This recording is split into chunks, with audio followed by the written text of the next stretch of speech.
Okay, so we're going to finish up on the unit on avoiding financial schemes and frauds. We've learned a lot so far about some really different and various kinds of schemes, frauds. So we're going to get into some other types of financial scams, which includes investment, credit repair, prizes and lotteries, email scams, employment scams, and door-to-door scams.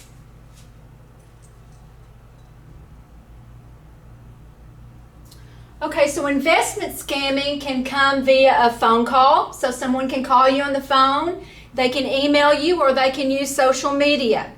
And there's a lot of social media sites, so that might be a popular one.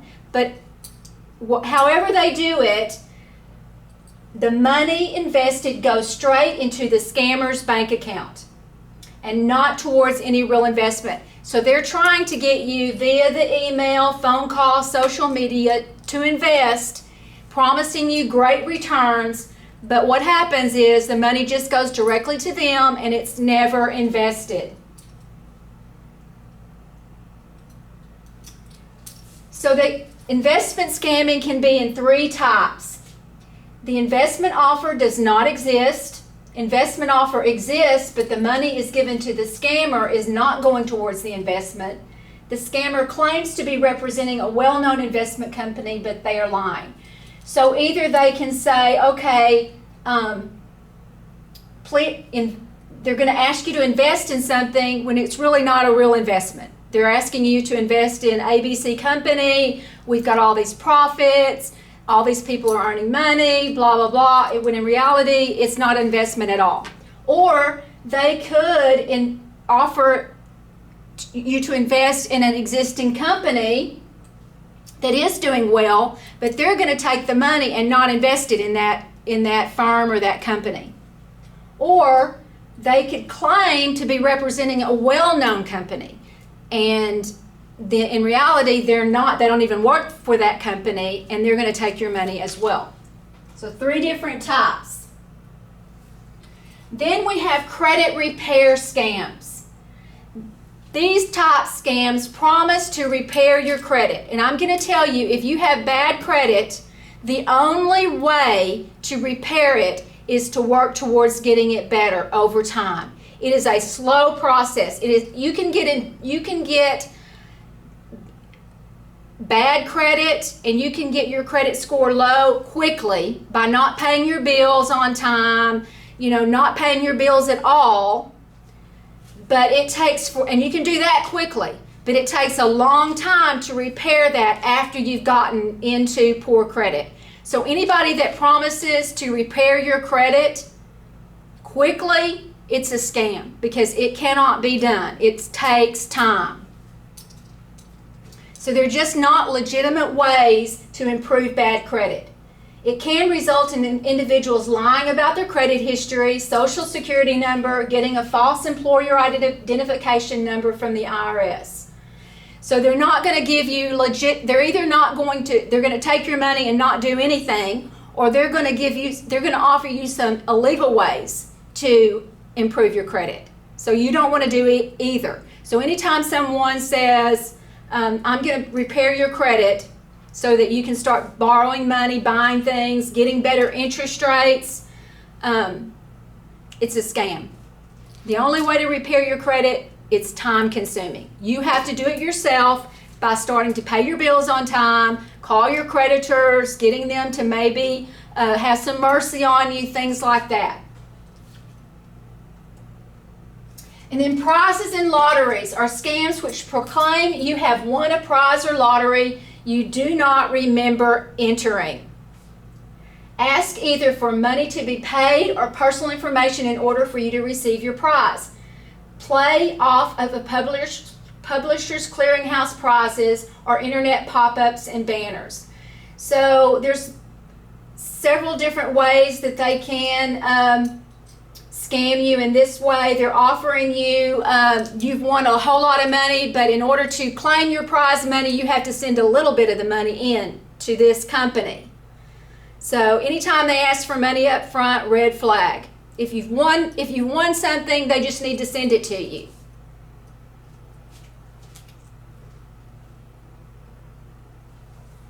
And then email scams can be promoted using spam email.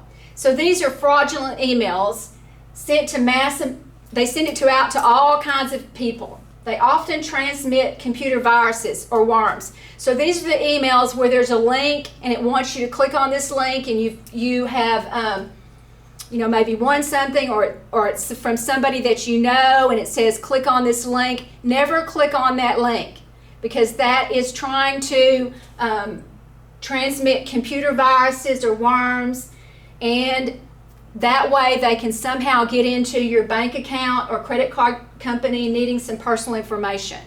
So they're trying to get you to click on that link. Never do. Never click on a link that you don't exactly know what it is. Employment scams are based on the work at home and make millions believe. You've seen those ads where all you have to do is stuff envelopes, work at home, and you can make millions of dollars. Use the internet, newspapers, seminars, mail, and direct approaches to lure individuals into self-employment. So they're trying to get you to work at home. They're saying you can get rich quick. It's all about making more money quickly. They sell information of no value, provide skills which turn out to be unmarketable, and can be pyramid schemes. So employment scams, they're trying to sell you some information. Maybe it's to sell you some information on how to flip houses is a popular one. You can flip houses, like buy one house and turn around and flip it overnight, and they're sending you some information on how to do that. And there are some people who can legitimately flip houses, but it's not easy. It's not something that just anybody can do. So they're saying, oh, anybody can do this, and we're going to send you some information, and if you'll send us $25, we'll send you these videos and all this information, and it'll teach you how to do it, and you're going to be able to flip houses and make a whole lot of money. Probably an employment scam. And then door-to-door scams involve promoting real or false goods and services. Often offer roof repair is a real popular one, maintenance, telephone services, or some type of good such as magazine subscriptions. An example would be a home renovation scam. And a lot of elderly people unfortunately fall victim to this door-to-door scam, some of these door-to-door scams quite often, because someone comes to their door and they convince them that they need a new roof when probably they don't, or maybe they need some type of home repair that they make them believe that they actually need, and then they scam them. They take their money and run. They ask for a deposit or full payment up front, and a lot of times these elderly people give that to them. So, and they'll ask for a credit card prior to giving the individual the good or completing the service. So big scam, often with elderly people, but other people fall victim to it too. They come door to door. Tips to avoid these type scams: no, there's no easy way to repair credit damage. And I told you that there's no easy way. It takes time. And we'll learn more about credit scores and credit and how to protect your credit, things like that, in later units. But there's no way to do it quickly. Research companies offering credit repair. Make sure you research these companies. Then prizes, lotteries, employment, or services. Research those type companies too. Don't just fall for something that you don't know anything about. Don't trust unsolicited mail. And door-to-door salesmen, be very leery. Make sure that they are representing the company that they say they are. And then check the internet for common scams. So there's some tips to avoid scams. Okay, general safety tips to follow. Keep all passwords and PINs private. That's very, very important. Don't give your password to your computer, your password or PINs to your bank accounts to anybody else. Make sure you don't do that. Only giving out your credit card number if you are sure you're speaking to a member of the company. So don't just give your credit card company out over the phone. It's probably not a good reason to anyway. If you're calling that credit card company, like on the back of your credit card, there's a customer service number, and you call that number, then you're probably talking to the right person. But just especially someone that calls you, don't give them your credit card number until you know for sure that that's the correct company. Change your password and PINs every 6 months, a good idea to do. A lot of sites make you do that anyway. A lot of bank, if you have bank online, a lot of those banks will make you change your password periodically. Never give out your social security number. Never give your social security number out. Check internet sites such as the Better Business Bureau, FBI, FCC, and FTC for schemes which have been reported. So you can check all of this to see if you check the FBI, the FCC, some of those, you're gonna see some Social Security scams that have been going on, some IRS scams. We talked about those a little bit, claiming to be the IRS. So make sure you just check the internet. Just do your research.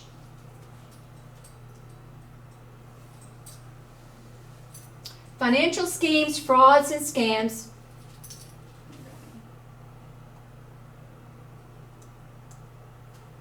Okay. Are different methods to make money by dishonest means.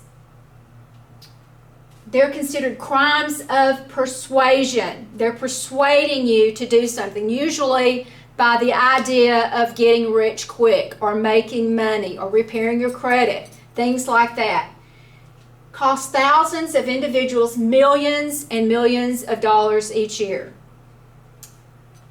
It should be reported to the Better Business Bureau, FBI, Federal Communications Commission, and Federal Trade Commission.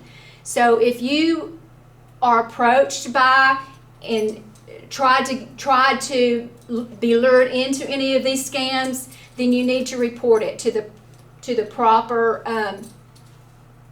company, the proper federal agency or Better Business Bureau. It's a good idea to report it so that they can start investigating and hopefully catch some of these people. Then there's some consumer protection agencies that can help eliminate some schemes, frauds, and scams. Check the business's reputation and credentials. And some of these can include the Better Business Bureau, Consumer Financial Protection Board. You can always go in the Better Business Bureau on the internet and check a company's to see if there has been any negative information. The Better Business Bureau is a private, nonprofit organization which receives consumer complaints and rates the performance and reliability of a business based on a number of criteria. And even if it's not a scam, if you're going to say, for instance, you're going to have someone build a pool at your house, then you can go on the Better Business Bureau and check that company, even though it's a legitimate company, and see if there's been any complaints or there's been any trouble with that company.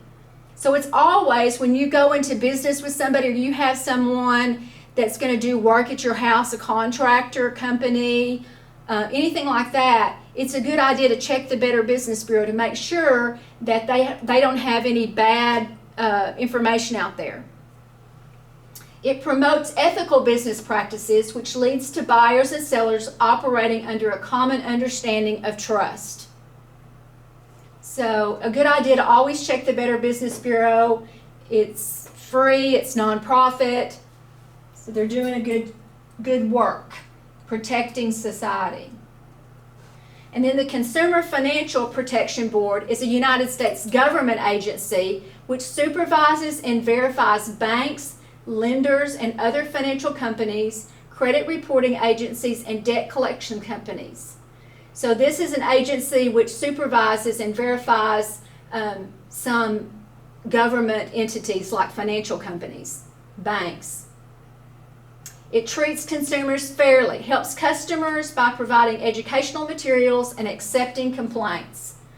So if there's a financial company or a credit card company that you want to check out, you can go to the Consumer Financial Protection Board, and if there is any negative information, you should be able to find it there.